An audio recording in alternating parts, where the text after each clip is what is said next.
Dit is de podcast van Omroep Friesland. Noorderwien. Met Willem de Vries. Kom verder.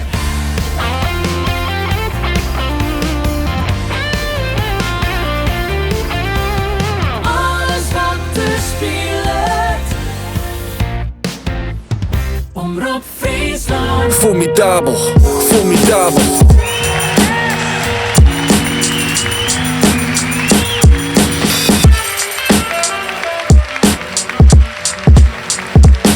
Want ik heb jarenlang gelegen als drijvend op de dode zee. Nu ben ik op dreef, ben gelegen boven water. Ging niet tegen de stroming in mijn liemen overwaaien. Met volle overgave in een vloed van informatie. Inspiratie voor de massa.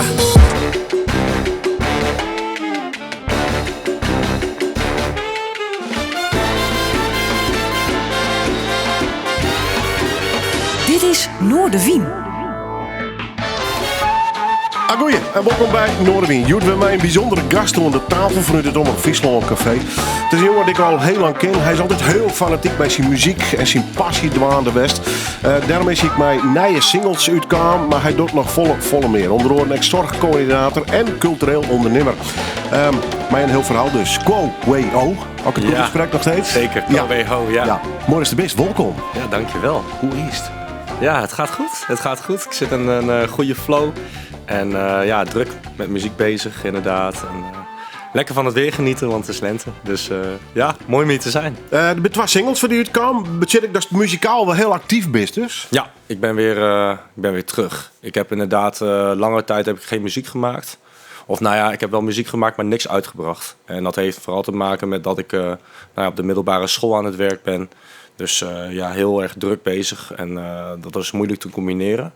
Maar nu denk ik van, ik heb een munitie aan nummers en die moeten natuurlijk allemaal, die moet ik allemaal laten horen. Ja, want dat stapelt dan bij die op eigenlijk. Van de brengt het dan misschien net uit, maar ja. Doe blues wel ontskruwen eigenlijk? Ja, ik blijf al aan het schrijven. En het is vooral zo dat de nummers die hebben een bepaalde urgentie. Dus ik vind sowieso dat ik het moet laten horen aan mensen. Omdat ik er zelf natuurlijk trots op ben, maar ook omdat ik mensen het verhaal wil laten horen. En anders, je hebt ook muzikanten, zeg maar, die houden het bij zich. Maar ik heb gewoon van veel nummers dat ik denk van, die wil ik publiceren. Dus vandaar ook dat ik met een aantal platen ga komen in de nabije toekomst. Ja, dat is al je plan. Geef het wijdwijdig hoe harder. Hebben we natuurlijk mooi even wel voor ontiet. Zeker. Maar toen is de rapper. Een rapper, misschien is een leek even nu. Als de rapper schreeuwt, gaat het dan alleen over de tekst? Of is dan ik wil mij de nummers zelf bezig, muzikaal, zeg maar? Ja, dat is een goede vraag. Ik denk rappers, die zijn vooral inderdaad met teksten bezig. Vaak wel, hè? Vaak wel, inderdaad. Maar je hebt ook wel heel veel die met de muziek bezig zijn, inderdaad. Ik speel zelf ook piano. En ik heb ook wel eens in het verleden geproduceerd. Maar rappen is echt mijn forte. Ja. Ja. En als ik schrijf, dan let ik ook vaak niet op de muziek. Dus eigenlijk begin ik met de tekst. En ik schrijf gewoon echt wel wat ik bijzonder vind aan wat ik heb meegemaakt. Of waar ik over nadenk. Ja. Liedje dagboekjes bijna. Het zijn dagboeken. Het is een dagboek. Ja, zeker. Het is eigenlijk je eigen belevingen op papier zetten. Hè? En dat wat je bezighoudt. Ik denk wel dat ik echt een hoogsensitieve gast ben. Dus ik hou me wel heel erg veel bezig met vibes, met sferen aan de buitenkant. Om een hoop prikkels binnen. Hoop prikkels, inderdaad. Hoop dingen, situaties die je niet begrijpt. Of waarvan je afvraagt, waarom gebeurt het nou zo? Waarom doen mensen zo? Waarom denk ik zo? Hè? Dus rap, dat helpt mij ook wel. Het is echt een therapievorm voor mij. Ja. Ja. Maar er kwam nog een mooi artikel van iets in het Algemeen Dagblad. Ja. En dat ging over dagboeken. En het dagboek schrijven. Ja, je bedoelt lief dagboek. Ja. Ja. Wie is daar als jongetje al mee bezig om liedje stukjes te schreeuwen? Misschien liedje gedichtjes of zo? Ja. Of? Ik was 9 jaar toen ik voor het eerst gedichten schreef. In het Engels en in het Nederlands. En toen was ik er heel veel mee bezig inderdaad in mijn slaapkamer. En toen ik luisterde ook helemaal niet naar hiphop, zeg maar. Eigenlijk pas toen ik begon met schrijven, met hiphop maken. Toen ging ik pas eigenlijk echt hiphop luisteren. Wat luisterde je ervoor eigenlijk? Phil Collins, Ja, echt geweldig. Bluff vond ik geweldig. Akda en de Munnik. Michael Jackson luisterde ik heel veel. En vooral echt wel pop. Mijn zus die luisterde altijd Backstreet Boys. Nou, ik was van de Westlife. Dat vond ik wel heel erg mooi. Maar, Dus, maar ik wat streetwijze natuurlijk. ja, zeker. En toen daarna eigenlijk de eerste hip-hop nummer dat ik begon te luisteren was Dear Mama van Tupac. En toen begon het eigenlijk bij mij op te borrelen. Eminem kwam ook al toen op, maar dat luisterde ik niet heel erg. Vooral Tupac eigenlijk. Nou ja, en toen Tupac, dat was wel mijn inspiratie om te beginnen met schrijven. Ja, en een lief dagboek inderdaad haalde ik Tupac ook aan als voorbeeld. Ja. Ja. Maar dat is toch wel grappig, hè? Hoe is het dan hier, een jongen uit Nederland? Ja. Werden ze toen nog in reizen of net? Of ik nu in Rijssen woon? Nee, toen. Oh, toen woonde ik inderdaad in Rijssen. Ja. En dan ontdekte hij een Amerikaanse artiest, Ja. Tupac, want de Amerikaanse kent Haslet. Ja. Boys from the Hood. Ja. Maar dat is even heel plat en populair te zeggen. Ja. En toch pakte iets in die teksten daar steeds herken mij erin of zo. Ja, zeker. Ja, Tupac was ten eerste wel iemand die heel... hij was wel een outlaw. Ja, hij had ook een crew dat heette Outlaws. En ik voelde mij ook wel in een zekere zin een outsider. Want overal waar ik kom, of ik nou in Nederland kom of in Singapore, waar mijn ouders vandaan komen, je wordt altijd gezien als een buitenlander. Ja, en natuurlijk zeggen mensen, je hebt een Nederlands paspoort, je bent gewoon Nederlander. Maar ja, je komt toch regelmatig situaties tegen dat je anders wordt behandeld. Of dat mensen al gelijk ook vooroordelen hebben. Of het nou positief of negatief is. Oh, je bent Aziatisch, dan kan je heel goed koken. Bijvoorbeeld. Of ja, Chinezen zijn altijd harde werkers, weet je wel.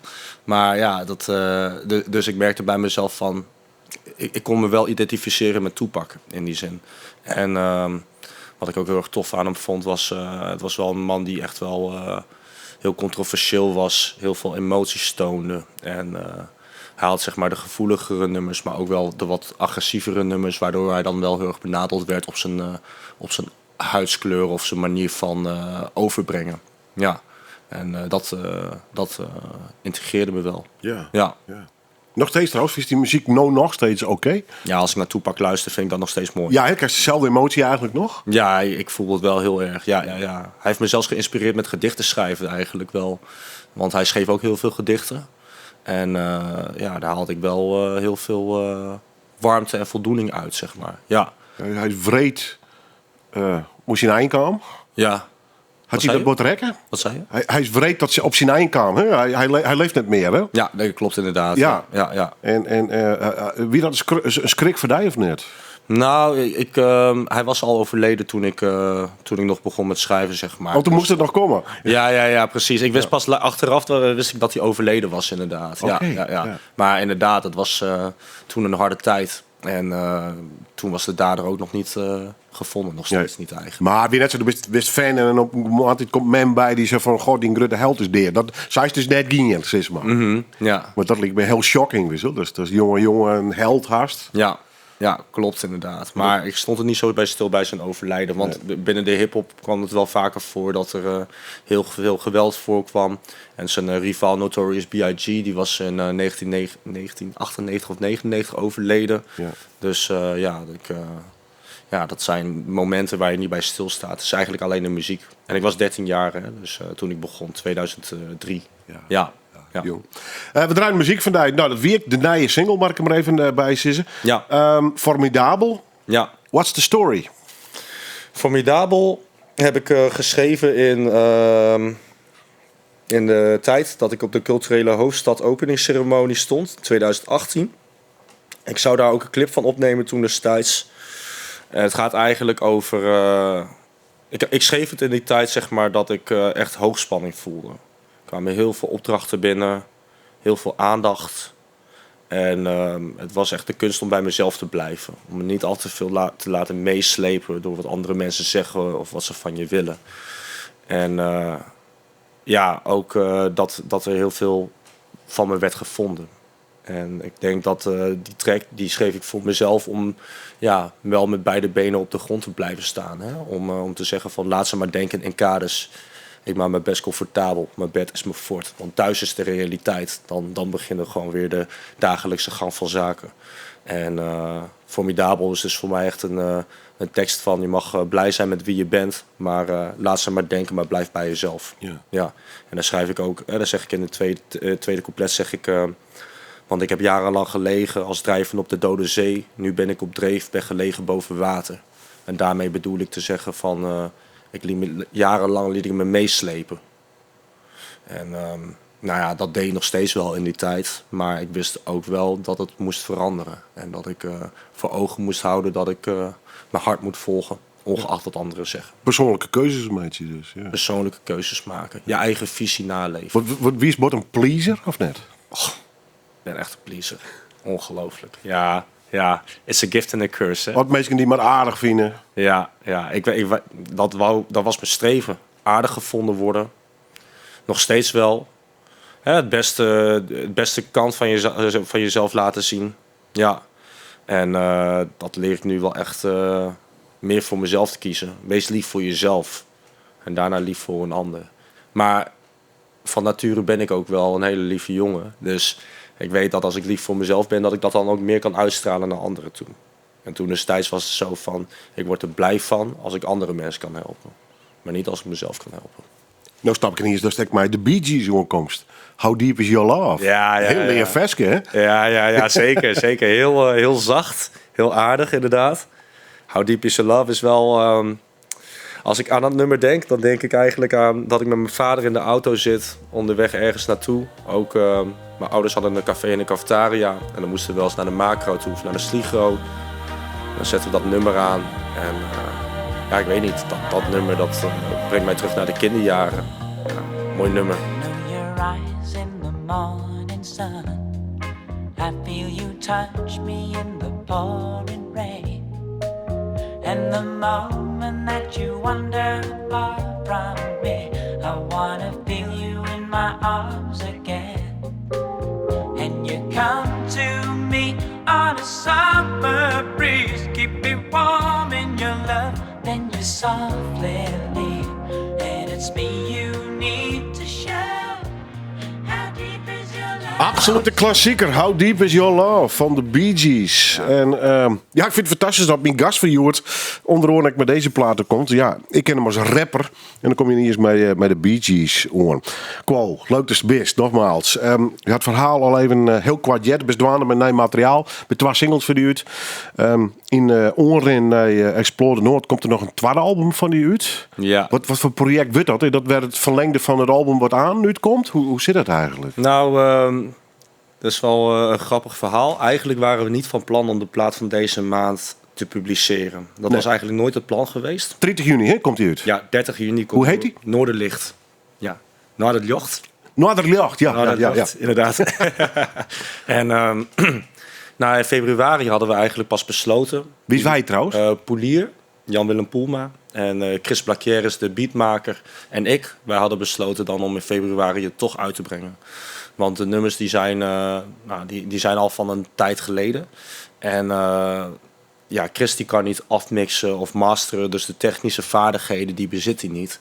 En daardoor liep het een beetje spaak. We hadden een producer gevraagd, Abel de Grefte, of hij dat wou mixen. Ja. Maar toen zei hij van, nee joh, ik wil zelf een plaat met jullie maken. En dat wordt dan de tweede plaat. En dat is zeg maar wel inderdaad het verlengde. Dus Noorderlicht, dat is een plaat waarin we onze donkere periodes eigenlijk omschreven. En een sprankel van hoop in donkere periodes is het ondertitel. En de tweede plaat, dat is echt, dan pakken we uit. Dan pakken we ook uit met live instrumentalisten, zangeressen, een koor. En ja, dus echt ook gewoon Leeuwen, echt het collectieve gedragen zeg maar vanuit de stad en de regio. Ja, correct, ja. Ja. Dus eigenlijk 2 aparte projecten en ik weer net, dus. Het zijn 2 projecten die inderdaad wel een band met elkaar hebben. Dus eigenlijk is Noorderlicht meer van uitstappen uit die donkere periode. Ja. En de tweede plaat, dat is echt van het is nu of nooit, weet je. We leven nu en we gaan nu het beste uit onszelf halen en dat laten zien op de plaat. Ja. Bedoel je bij donker bijvoorbeeld de hele COVID-periode of orenontwikkeling in de maatschappij? Of had het ook die persoonlijke verhaal of die van die maten onder oren? Eigenlijk alle 3 wat je nu zegt. Alle 3? Ja, ik heb zeg maar wel echt ik kom echt net uit een hele donkere periode. een periode van depressie. En nou, relatie ging uit een paar jaar geleden op een hele vervelende manier. Het gaat ook over inderdaad mijn perceptie over... ik had echt het gevoel dat de samenleving aan het veranderen was. Nou ja, terwijl je echt in een stoomversnelling bezig bent met social media en oorlogen hier en daar. Maar Klimaat, ja, biodiversiteit, stikstof. Ik heb het nog wel even trok in. Hè? verdeeldheid. Ja, verdeeldheid is denk ik wel een van de belangrijkste dingen. Dat ik het idee heb dat er minder ruimte is voor dialoog. Omdat iedereen al zo gekleurd is door de informatie die ze ontvangen. En ik probeer wel altijd een niet wetende houding aan te nemen. Dat je altijd vragen stelt aan elkaar. Dat je in contact blijft. Een vriend van mij die zegt oprechte aandacht is een van de belangrijkste dingen in gesprekken. En daar ben ik het helemaal mee eens. Echt luisteren. Echt luisteren. Ja. Echt contact maken. Ja. Zoals we hier nu met elkaar zitten, heb ik ook het idee van... we zijn echt in gesprek met elkaar. Is wel de bedoeling. Ja, neem ik meer net te kijken. Nou, daar is gelijk Ja. in. Dan is er een soort een flauw gesprek van meidje. En Ja, dat is beide in je eigen bubbel hing in bloest. inderdaad. Maar dat is net de bedoeling van dit oerke. Maar ja, goed, het slag het net altijd. Maar in dit geval ja, ik vind het wel... ik blieb met die verhaal. Want het was een muzikaal verhaal, maar ook een heel persoonlijk verhaal dus. Ja, Maar dat verhaal kwam dus ik hoor hier mij die jongens was toen mij werkers dus. ja, zeker. Die jongeren zijn een heel grote inspiratie voor mij. Ja. Maar die net een periode, dat zij wel begrepen best hoe hier is. Ja, dat zeker weten. Ja, je hebt wel heel veel jongeren die ook in depressie kampen, sociale angst. En ik denk dat dat een representatie is van de hedendaagse samenleving, maar ook over de toekomst. Ik denk, als ik kijk naar mijn werk als zorgcoördinator, dan verwacht ik wel dat we nog de komende 7, 8 jaar sowieso last zullen hebben van achterstanden, ontwikkelingsachterstanden. In dit geval bij jongeren leerachterstanden, maar ook achterstand om te socialiseren met elkaar. En je hebt ook een aantal jongeren die zich daar heel bewust van zijn en die daar perfect op weten in te spelen in de maatschappij. En ja, dat is wel voor mij een inspiratiebron. Ik denk dat jongeren ook sneller leren door de faciliteiten die er nu zijn in de wereld. Wat is het? Dat de combinatie van COVID West en ik toch de hele dag op dat schermpje zitten te zien, maar net meer meestal in de eigen zin. Is dat wat de generatie... Vlak voor COVID? Ik weet al dat het vlak voor COVID bestond. Maar door COVID... Nog meer. Is het- Geïsoleerd natuurlijk. Exact. Het is uitvergroot. En sociale omgang is ook een kwestie van training. Hè? Dat was leren. Met mensen omgaan. Ja, Wanneer Jostien inderdaad zat wij nou door een jocht in 9 uur Ja. bij een gesprek. ja. Wat zei je? Hè? Wanneer is Jostien jocht hoor bij een gesprek. weet je? Exact. En dat was leren. Hè? Exact, inderdaad. Of waarom is het belangrijk om jezelf ook aan andere mensen te laten zien? Ja, Maar- echt te laten zien. Echt te laten zien. Maar ook niet bezig zijn met hoe zie je er nou uit of hoe kom je over. Ik bedoel, fouten maken we. En dat is denk ik wat heel erg moeilijk is. Mensen zijn bang om fouten te maken. Omdat mensen gauw de neiging hebben al om te oordelen. En nu zeg ik het ook, hè, ik ben echt aan het generaliseren. Mensen denken, mensen dit. En natuurlijk, we moeten niet generaliseren, maar het is wel inderdaad een alledaags probleem tegenwoordig. Dat mensen bang zijn om ook kwetsbaar te zijn. Ja, want doe werkers dus met de jongere generaties. Herkent iets van hun problematiek of is dat echt typisch voor deze generatie?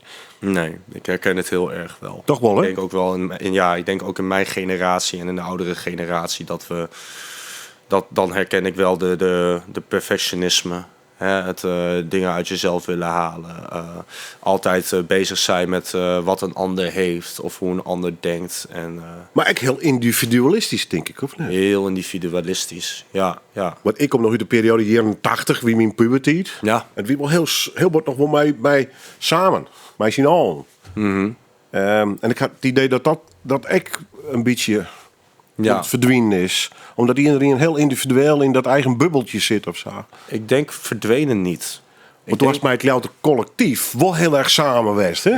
Precies. Toen met Leeuwarden Collectief. Ja, en dan best van de druwende krachten achterwest altijd. Precies, ja. En dat wie wel het wijgevoel, denk ik, hè? Ja, het was echt het wijgevoel. En niet alleen samen projecten organiseren. Nee, maar wijken. bij elkaar wezen en Ja, bij elkaar zijn. buddies. Van elkaar leren. Of Ja. je nou 15 of 33 jaar bent. mensen helpen met hun persoonlijke omstandigheden, een uitkering aanvragen of huisvesting of simpelweg gezond leren eten en sporten. Maar als bottomline, doe past op mij, ik pas op jij. Ja, mens tot mens. Ja. En het maakt niet uit welke achtergrond je hebt. Ja.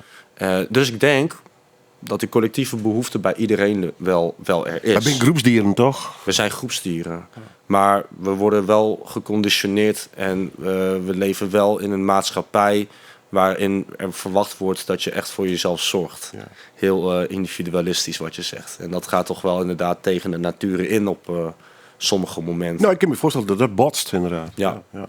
En vooral als het moeilijk is, want dat haast de oren mensen nodig. Hè? Mhm. En dat mag vragen. Van, hey, kun je me helpen? Ja, Dat is een behoorlijke drempel. Hè? dat is een behoorlijke drempel. Ja. Maar ik ben heel gezegend met de mensen die ik nu heb. Die gewoon wel echt naar me hebben omgekeken. Ja. Ook in die donkere periode die ik net omschreef. Voegt het moeilijk om mensen hulp te vregen of het uit te stralen? Want ik ken daar een initiatiefrijke jongen. En de overeenstemming ging voorroeren.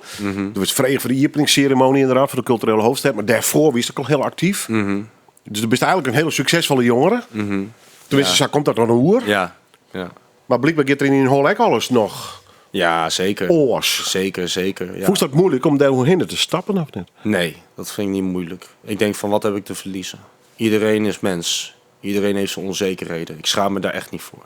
Nee, en ik denk ook dat het goed is om het uit te spreken. Want het is no shame dat elk huisje zijn kruisje heeft. Zo heb ik het echt voor mezelf geleerd. Mijn ouders die zeiden van je moet niet te veel delen over jezelf. Maar ik heb zoiets van, maar ik denk wel dat het goed is om dat juist met anderen te delen. En dat ze ook de erkenning kunnen voelen van hey, ik ben niet de enige die hiermee zit. En weet je, dat iedereen heeft zijn talenten. Dus dat ik inderdaad heel veel aandacht heb gekregen. Dat wil niet zeggen dat ik ook onzeker ben. En dat ik ook maar mens ben. Ja, dus ik denk dat we dat ons allemaal moeten realiseren. Onzekerheid is ook iets heel moois. Dat zie je aan de mensen. En het is heel menselijk. En dat is iets heel menselijks, precies. Zag goedheid in de mensen, dus begon met goed vertrouwen aan een samenwerking. Op straat vond ik erkenning, werd bekend door de battles. Kwam verrassen vanuit Twente, oude hoeren in de Randstad. Rappers uit het westen werden verpletterd alsof ik trekkers bracht uit het boerenlandschap. Na 13 jaar ervaring in een spelletje van vriendjespolitiek zag ik de scene als kudde dieren. Dus kom niet pionieren als je mij kent. Je krijgt die lijst, doe niet alsof je het bereikt hebt. Doe wat je zegt, zeg wat je doet als je echt gelijk hebt. Sta je middelvinger als je wijs bent. Of dans, alle scheve gezichten zet ik de lijn recht. Zonder lineaal, zo stijg je lineair. Mijn stijl is ideaal, maar wat ze willen heb ik. Genoeg Het is gezegd tijd van Quo. Mijn gast van Joert. Het had alles te kijken met mij dat hij na een tijdje, wat weer muzikaal even stil weer. Tenminste naar de boetewereld. Intussen we met 2 singles omkomt. 30 juni komt zijn nieuwe album uit. Noorderlicht zit ik er maar even bij. En in november Roen om het festival Explore the North zit er nog een 2e album uitkomen. En dan wordt er echt uitpakt met muzikanten en dat soort zaken. Dat klinkt wel best als een pittig en grut project ook dat CR. Ja, dat tweede project dat is inderdaad wel een hele grote... Dat is niet even een mixtape en... Nee. Daar zit echt een verhaal ook achter. En het leuke van dat tweede album is de producer. Die toen in de beginfase zei die tegen ons van... ik wil echt dat jullie gaan schrijven over waar jullie je bijna voor schamen. Zeg maar. Dat jullie echt dat randje gaan opzoeken en dat jullie gewoon zo ver gaan. Maar dat is heel persoonlijk dus. Ja, dat is echt heel persoonlijk. Ja, dat was ook wel inderdaad eventjes even wennen. Maar tegelijkertijd dan had ik ook wel die behoefte. Om echt weer geprikkeld te worden en uitgedaagd te worden. Want ik vind tegenwoordig wel binnen de hiphop dat mensen wat minder kritisch zijn. En over als het gaat om onderwerpen of je emotie uiten. Nou ja, en ik hou wel van een verhaal. Beetje pijnlijk persoonlijk, bijna? Het mag pijnlijk persoonlijk zijn, maar het mag ook provocatief persoonlijk zijn. Dus ook dat je wat van bepaalde onderwerpen in de maatschappij vindt. Bijvoorbeeld het onderwerp met gender, bijvoorbeeld. Of racisme, maar ook saamhorigheid, verdeeldheid inderdaad. Ja, ik heb het ook wel in het album bijvoorbeeld over... ik zeg bijvoorbeeld... 11-jarige strippen voor de snap. De wereld is echt. Je raakt bespeeld terwijl je speelt achter je scherm. En dat is ook echt zo. Hoe jonger in deze tijd, zeg maar, als je zo jong bent en je komt in aanraking met social media, ze zien echt van alles wat gewoon buitenproportioneel is. Ja, het is uitvergroten. Het is uitvergroot inderdaad. Ja. Dus, Vroeger was je absoluut net alles beter, maar mijn wereldje op die leeftijd wie een brommer. ja, En ik begon erachter komen dat ik vooral heel erg leuk vond. En ik zie het voetbal en ik moest naar squallen. ja, En dat was het. ja, inderdaad. En jongens wie het journaal ervoor moest meer heid zien. Ja, En, maar dat wie het. ja, inderdaad. Nou ja, Heerlijk onbekomberd. En we hadden het, zeg maar, toen de microfoon uitstond, toen hadden we het ook over de fear of missing out. Ja. Wat heel erg veel voorkomt nu. Nou ja, en ik persoonlijk heb wel daar vrede mee gevonden. Dat ik denk van, weet je, de wereld die gaat in een stroomversnelling. Het is logisch dat je heel veel dingen mist. Maar het belangrijkste is dat je bij jezelf blijft. Dat is wat ik denk. Is dat toch schade en schande? Of ik een beetje omdat staat nog een paar jaar ouder wist?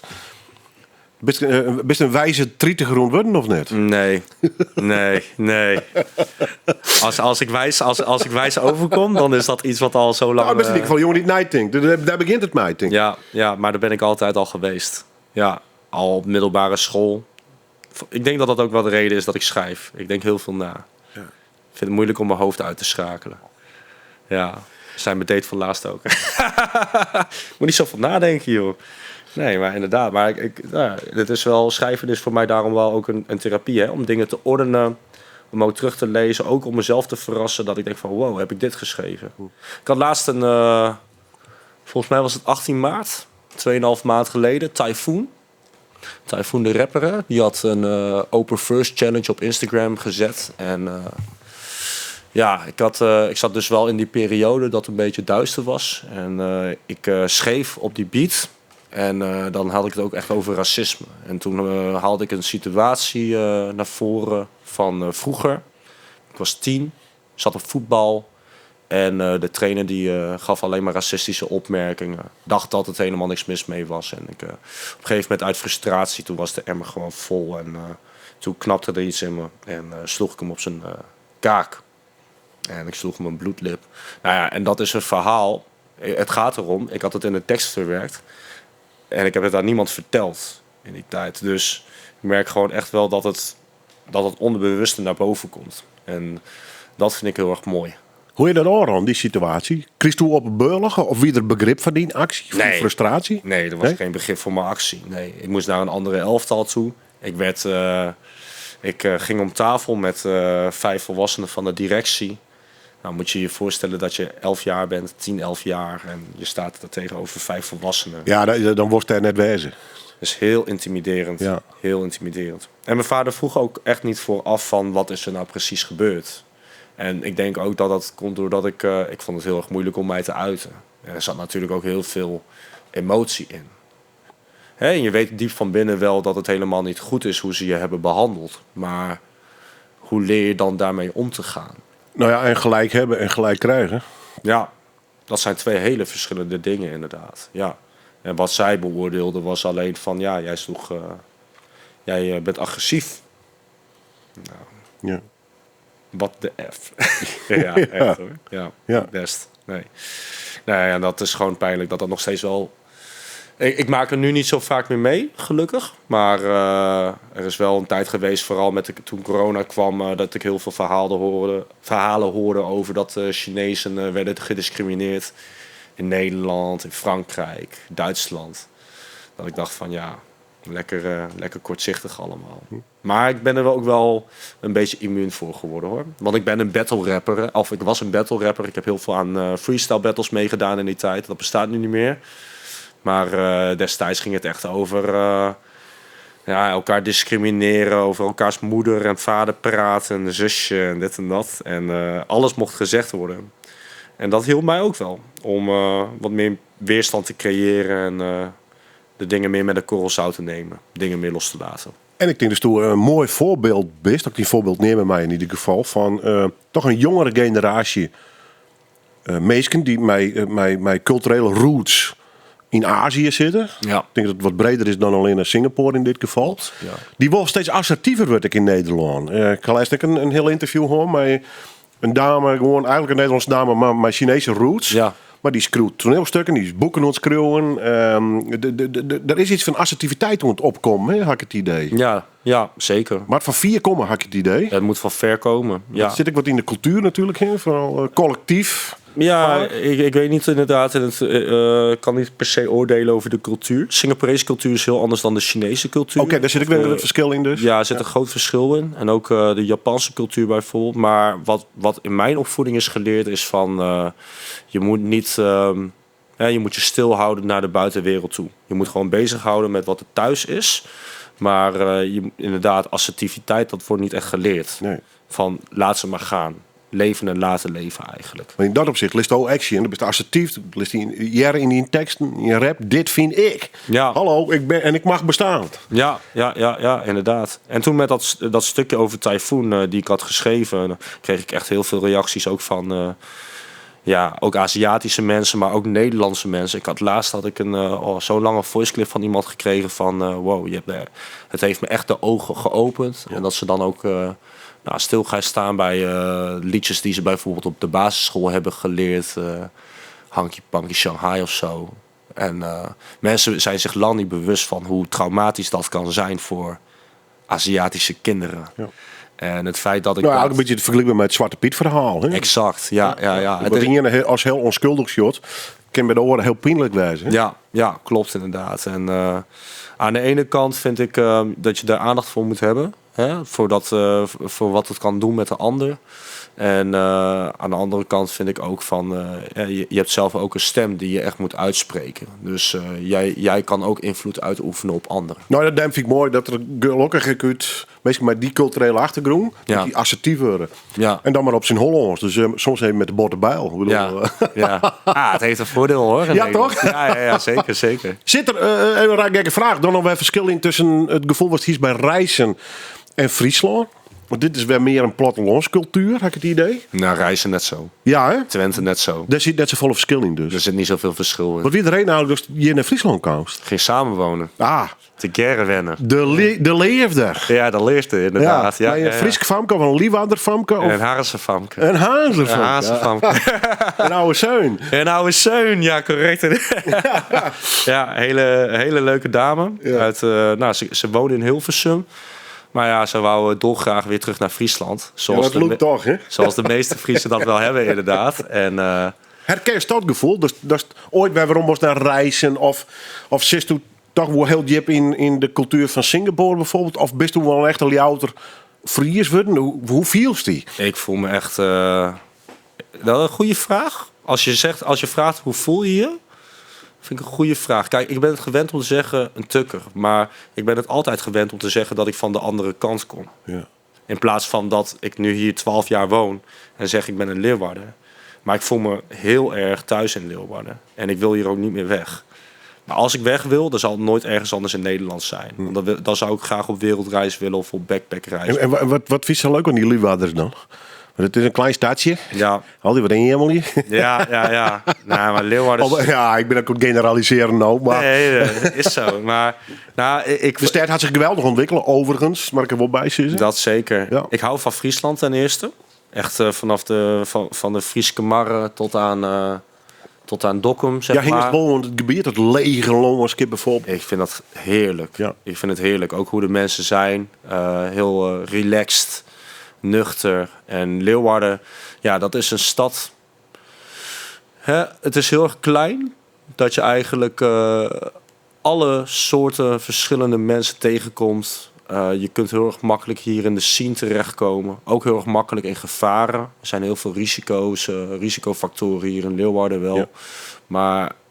Dat had jou trouwens altijd nog. Het is altijd wel een redelijk rauwe stad. Het is een hele rauwe stad inderdaad. Dat neemt wat aan. Ja, we hebben natuurlijk een hbo-opleiding hier. Hè? Ja.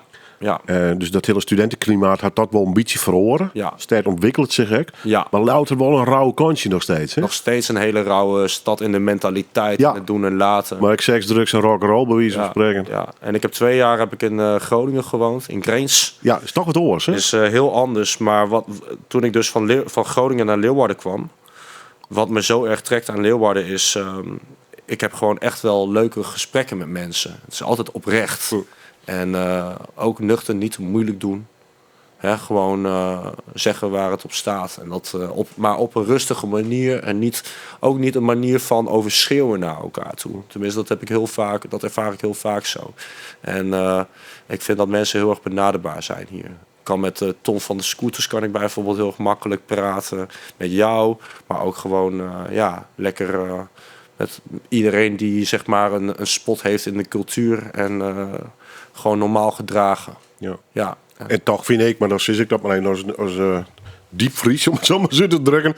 Dat hier is discriminatie. Hier ben we net vrij van problemen natuurlijk. Hè? Er valt nog een hoop te verbeteren, heb ik het idee. Ja, ik denk ook niet dat dat verdwijnt. Nee, hè? Nee, ik geloof niet dat Is dat discriminatie... te vallen een menselijk trekje? Ik denk dat het een menselijk trek is. Ik denk dat het ik denk dat discriminatie voortvloeit uit wat je zelf hebt ervaren. Wat je in de media leest, hè, waar je op let. Algoritme. Ik denk dat dat niet... dat het altijd in meerdere of in mindere mate zal bestaan. Maar de kunst is wel inderdaad om erover in gesprek te blijven gaan. En toch te blijven volhouden dat dat niet normaal is. Nee, want als we het loslaten, dan Ja, dan zal... shit het misschien helemaal uit de bocht. Hè? Ja, dan gaat het, dan zal het helemaal uit de bocht gaan, inderdaad. Maar weet je, er zal altijd balans en disbalans zijn. Dus nee, ik geloof niet dat discriminatie ooit zal verdwijnen. Laat staan dat er ooit gelijkheid zal komen. Nee, hele harde uitspraak, maar ja, ik denk dat het moeilijk is. Beter, maar nog steeds heb ik littekens van toen. Net als jij, want jij bent mijn broer. Onuitgesproken zaken liggen onbewust tussen de familiebanden, soms maakt dat me ongerust. Struggles bij ons thuis toen we jonger waren. Emotionele zaken kunnen we nog niet over praten. Dus het is logisch dat ik er weinig spreek. En als ik kijk naar het verleden weet ik dat het me weinig speet. Hoe weinig ik om je gaf, hoe weinig ik voor je deed. Ik word bewust doordat ik kijk naar het probleem. Helaas komt spijt vaak altijd laat. En ook al kijken we vooruit, de pijn is altijd daar. Maar het is nooit gedaan, maar we staan altijd klaar. Als het nodig is, weet je dat ik alle tijd maak voor je. Dat is een streven, maar we leven onze eigen wegen. We scheiden onze strevens, hechten waarde aan hetgeen dat ons verder brengt in wijsheid. Geen gebakken lucht, broer, bij mij mag jij je ei kwijt. Kan de problemen niet vergeten, er is niks aan te doen. Gescheiden wegen, zelfde genen, zelfde vlees, zelfde bloed. Nu lijkt het beter, maar nog steeds heb ik littekens van toen. Net als jij. Broer, fantastisch nummer van Quo. En zijn muzikale maten zit ik hem er even bij. En hij is hier te gast. Straks nog hier een plaat. We hadden mij natuurlijk over de muziek. Over het leven. En de plan in ieder geval. Dit nummer. Echt vrij recent. Ja. Waar gaat het letterlijk over? Broer is eigenlijk een liedje richting mijn broer. Het gaat over familie. Het omschrijft de familiesituatie. Het gaat eigenlijk over opgroeien in een gezin die, wiens ouders hard werken. Snackbar, hè? Ja, café en cafetaria. Snackbar inderdaad. Altijd bezig dus. Altijd bezig. 6 dagen per week. Ben je hem opgegroeid in de zaak? Ja, café was mijn tweede thuis. Ja, daar leerde ik ook inderdaad Bee Gees, Koos Alberts, Akda en Munnik, maar ook Metallica en Iron Maiden allemaal kennen, zeg maar. Ja, Die een fruitmachine? ja, zeker 2. Flippercast? Geen flipperkast, wel een dartbord. Ja, ik heb meegedaan aan het Twents kampioenschap darten. Ja, onder de 18. Ik had gewonnen. Nou ja, het was niet zo'n heel officieel kampioenschap hoor. Daar moet je niet te veel bij je voorstellen. Hoe wie dat van die ouders had het idee? Nou, du bent nou in de 30. Ja. En ik kan me voorstellen dat het wel eens even just naar die ouders. Ja. Dat die in de Achterhoek een snackbar had. Twente. Of ja. Twente bedoel, sorry. Ja. Had het idee dat ze gelukkig waren in die situatie? Dat is een vraag die je gewoon niet stelt, denk ik. Als kind? Als kind of als moeder of vader. Daar waren we helemaal niet mee bezig. Of zij waren er niet mee bezig. Nee, ja, hard werken is de motto. Gelukkig zijn of niet, dat is nou eenmaal hoe het leven is. En dat was voor mij net zo toen ik kind was. Ik dacht niet na van, nou maakt mij dit gelukkig of niet. Ik wist wel dat ik nog een hele toekomst voor me had. En dat ik wel wat anders wou gaan doen. Ik wou niet de zaak overnemen. Wat hier is die de hol eigenlijk? Ik had... Wat wie in die jeugddromer? Goeie vraag. Het eerste wat ik opschreef was Detective. Dat leek me wel een hele Detective, mooie. oh leuk. Ja, Dat is grappig. ik vond het wel leuk. Ik ben wel een analytische gast, dus ik hou wel van analyseren en van dingen ontrafelen. En dus is het vast een detective film ooit gezien? Ja, zeker weten. Ja. Maar ik ben wel... ik wou sowieso iets met talen gaan doen. Ik heb echt een obsessie voor vreemde talen namelijk. Daarom heb ik ook Fries geleerd sinds 2 jaar geleden. Maar daarvoor leerde ik echt de ene na de andere taal. Maar dat is wel een beetje Fries pruttelen dus. Ik ken wel. Ik kan wel een beetje Fries praten, maar ik vind het wel een beetje lastig om hier uit te drukken. Ja, en ik zit er voortbij bij. Ik praat vooral Nederlands, want dan hoeft er net binnen te denken. Want ik wil graag een goed interview bij die haag. Ja, precies. Maar de meisje van mij altijd Fries praten, hè? Dus ik hoor die net niet. En ik ging net verbeteren. Ja, dank je. Nee, maar dat inderdaad, de taal van mijn hart, dat blijft natuurlijk Nederlands. Ja, nou, maar logisch, ik wil wel Fries leren, zodat ik het ook wel vanuit mijn hart, vanuit mijn gevoel wel zou kunnen uitdrukken. En dat is altijd met elke taal die ik leer, is dat wel een ding. Ja. Ik hou echt van talen. En Typhoon die zegt ook in een nummer: voor elke taal die je spreekt ben je een man meer waard. En die citaat is altijd bij mij, in mijn hoofd blijven spoken. Ik was op de middelbare school ook altijd best in vreemde talen. Frans, Duits, Nederlands, Engels. Ik had graag nog wel Spaans en Chinees erbij gewild als dat mogelijk was. Dat is tegenwoordig wel mogelijk. Ja. Maar dat vind ik echt super mooi. Ja. Nou. Even toch de planning, zo aan het eind van dit verhaal. 2 singles uit, staan wel op Spotify overigens. Ja. 30 juni, het album, Noorderlicht. Gaan daar nog wat omheen organiseren of komt die gewoon uit? Er komt 30 juni een release party. We gaan een live presentatie geven in Lekkem. Aan de rand van Leeuwarden, achter de Vrijheidswijk. En daar hebben we podium Zwaluw. Dat is onderdeel van een centrum dat heet Pachamama. En daar nodigen we de mensen graag uit om langs te komen. Sarah Seuterman is daar een beetje de druwende krak achter. Wat zeg je? Sarah Seuterman inderdaad. Ja, is de drijvende kracht inderdaad. Ja. Dus 30 juni dan geven we 2 live shows. 1 om 7 uur en 1 om 9 uur. Ja, en de kaarten gaan de reserveringen gaan rap. Dus ze moeten vooraf reserveren. Kan niet aan de deur. Maar we staan nu op al bijna 50% van de reserveringen. Het is ook natuurlijk wel een klein podium. Daar hebben we bewust voor gekozen. Want we vinden het gewoon heel erg belangrijk dat mensen meegaan in de beleving. En Noorderlicht is toch wel... Dat kenmerkt zich echt door textuele inhoud. Het is echt een luisteralbum. Het is niet echt een album die je in de club zou horen, in de shooters of zo. Maar het is echt een album met inhoud. Ja. Bijna spoken word dus. Ja, het is echt spoken word op de beat hoor. Ja, zo kun je het wel stellen. Ja, Jan-Willem en ik, Polier en ik, wij zijn beide ook echt wel spoken word artiesten. Dus we vinden het heel erg belangrijk om, we vinden het goed als je een paar keer een nummer hoort en dat je steeds meer kunt horen. Dat je steeds meer uit de tekst kunt halen. Ja, de diepgang, de dubbelzinnigheid. Ja. We'll meet again. Yes. Ik liet die nog net helemaal herinneren. Maar we gaan naar de laatste plaat. Billy Joel. Vienna. Waarom dit nummer of Billy Joel? Gaat het om hem? Billy Joel is... dit nummer is eigenlijk van... Ik was een keer bij Meerden. Meerden is een hele goede vriend van mij. Komt uit Leeuwarden. Woont in Groningen. En ik was altijd al fan van Billy Joel. New York State of Mind. She's always a woman to me. Daar smelt ik van. Maar toen we een keertje uitgingen, donderdagavond, en we kwamen thuis, we lagen in bed en hij zette Vienna op. Ja, dat was dat werd mijn favoriet van tegenwoordig. Ik hou van de plaat, ik hou van die piano. Hij zegt ook van blijf gewoon kind, zeg maar. Ja, ik vind dat echt een mooi nummer. Ja, Vienna. Ik sluit graag mee af met dit nummer. Dank u wel. Jij bedankt. Slow down, you crazy child. You're so ambitious for a juvenile. But then if you're so smart, tell me why are you still so afraid? Where's the fire? What's the hurry about? You better cool it off before you burn it out. You got so much to do and only so many